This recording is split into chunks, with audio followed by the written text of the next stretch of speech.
My grandfather worked for CP Rail years and years ago. He was a section man, so he made sure the track was all straight and the trains went down the track okay. So I guess maybe that's why I love trains. And the size of them, listen to the old steamers years ago, the station coming into town and you're walking beside them. There was just something about the steam locomotives. Then everything started going to diesel in the late 50s and everything was dieselized, whole different era.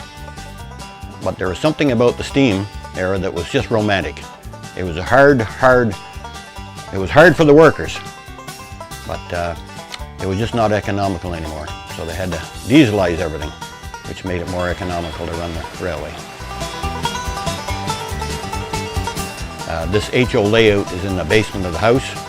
It took me about 4 years to get to this point.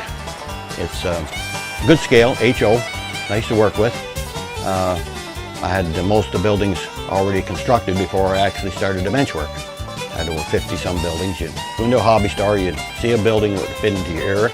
So you'd build it and weather it and put it back in a box until you got to a point where you had a bunch of buildings, and then you start the layout. That's the way I done it anyways. Done my track plan and bought my rolling stock and locomotives and then start the layout. So it was nice to see it all come together. I belong to a club in Ottawa. It's called OVAR. There's about maybe 165 members. A lot of different skills you can tap into.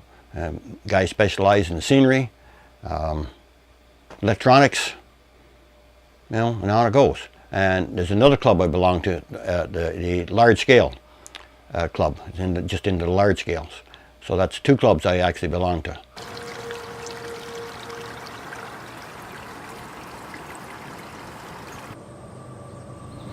About 15 years ago, back in '99, late '99, we started getting into the large scale trains, the Garden Railway. It's 129th scale. This is 187, so you can get an idea of the difference in the size. So we built a layout outside in front of the house, and after a couple of years, we run it out the window. So if it gets cloudy, you got to bring your trains in fast, just reverse them and bring them in through the basement window, into a yard.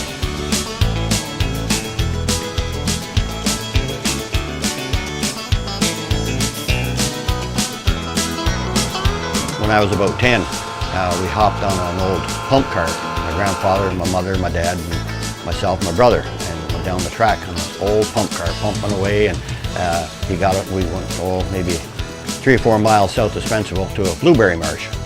And then we got off the car, went in and picked blueberries. And a few hours later, he came down and picked us up. But we weren't supposed to tell anybody what we'd done because he didn't want to get in trouble, you see. But it was a memorable experience, going down the track on this old pump car.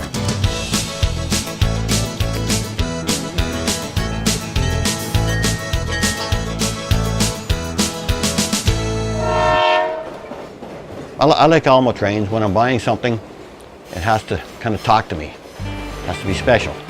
I don't just buy in and buy anything. It has to be a certain road name on it or a certain type of car. And the same with my big, large-scale garden, the same thing there. It has to, what I say has to talk to me.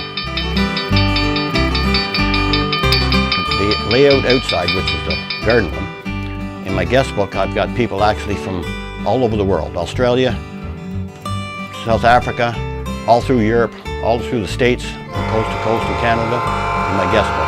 It's just amazing, and it's not advertised. It's just people come to visit somebody, and they say, hey, do you want to see a model trains?